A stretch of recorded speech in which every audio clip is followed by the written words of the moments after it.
खूप जबरदस्त आहे मला जाणवलं. तर त्यानंतर ज्यावेळेस माझं जे वेट लॉस झालं त्यानंतर मी डिस्कंटिन्यू केलं. आणि त्यानंतर ऑब्व्हियसली मग मी जॉब वगैरे मला जॉब लागला आणि त्यानंतर माझ्यामध्ये खूप फरक पडत गेला, की पहिल्यासारखं मध्ये कन्सिस्टन्सी राहिली नाही खाण्यापिण्यामध्ये, बघण्यामध्ये. मग जसं आपण ऑफिसमध्ये जातो, कोणी काय मागवलं किंवा आपण काही खात असू तर तो आपण पण खायला लागतो. आणि ऑब्व्हियसली चहाची सवय माझी पुन्हा चालू झाली. म्हणजे ऑफिसमध्ये तर ऑब्व्हियसली जे ऑफिस स्ट्रेस हे करण्यासाठी चहा आणि कॉफीच असते.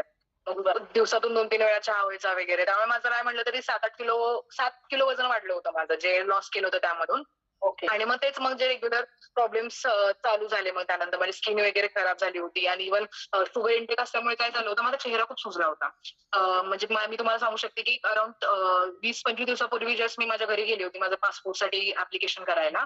आणि त्यावेळेस पण मला आठवते की फोटो वगैरे काढत होते तेव्हा माझा चेहरा त्यांचं एक खूप छोटंसं ब्रॅकेट असतात फोटोसाठी वगैरे आणि त्यावेळेस माझा चेहरा खूप सुजल्यासारखं दिसत होता त्यामध्ये.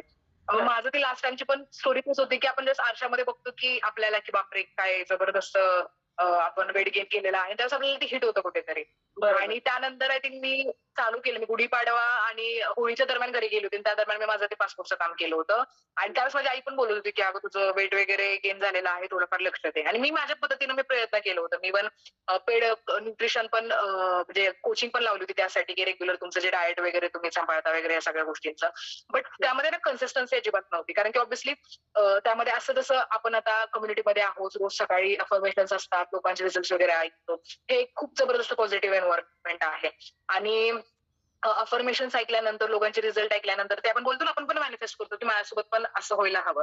म्हणजे असं बोलतो ना आपण जे मॅनिफेस्ट करतो, जसं लॉ ऑफ अट्रॅक्शन मध्ये सांगितलेलं आहे, की जे तुम्ही मॅनिफेस्ट करता आणि जे कंटिन्यूस तुम्ही ऐकत असता, तर तेच आपल्यासोबत व्हायला लागतं. आपण पण त्याच बाजूने काम करायला लागतो. आणि जसं मी न्यूट्रिशन चालू केलं, कम्युनिटीमध्ये आले, त्यामध्ये खूप फरक पडला मग. आणि मला आठवतंय, की मी 1-1.5 आठवड्यानंतर जसं आपलं लास्ट टाईम बोलणं झालं होतं, माझं न्यूट्रिशन चालू केल्यानंतर 1-1.5 आठवड्यानंतर मी जस्ट घरी गेले होते, तर माझे पप्पा मला स्टेशनवर न्यायला आले होते, तरी मला ओळखलं नव्हतं.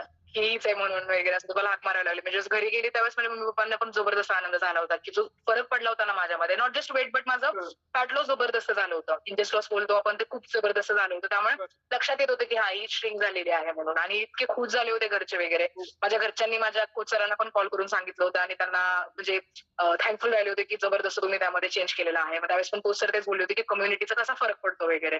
आणि जसं मी पण माझ्या त्यावेळेस मी घरच्यांना वगैरे ऐकवलं होतं, की ते पण खूप खुश झाले होते सगळं ऐकून वगैरे, की कसं एक्झॅक्टली वर्क करतं वगैरे. की आपण नुसतं एखादी गोष्ट आपण पाळतोय. आपण कसं होतं, जोपर्यंत आपल्यासोबत एखादी कम्युनिटी नाहीये आपल्यासोबत सारखी सेम कन्सिस्टन्सी ठेवणारी, सेम रुटीन करणारी, तोपर्यंत आपण त्यांचं बघून करत नाही. आपण एकटं करायला गेलो तर ते आपलं डिस्कंटिन्यू होतं कुठेतरी.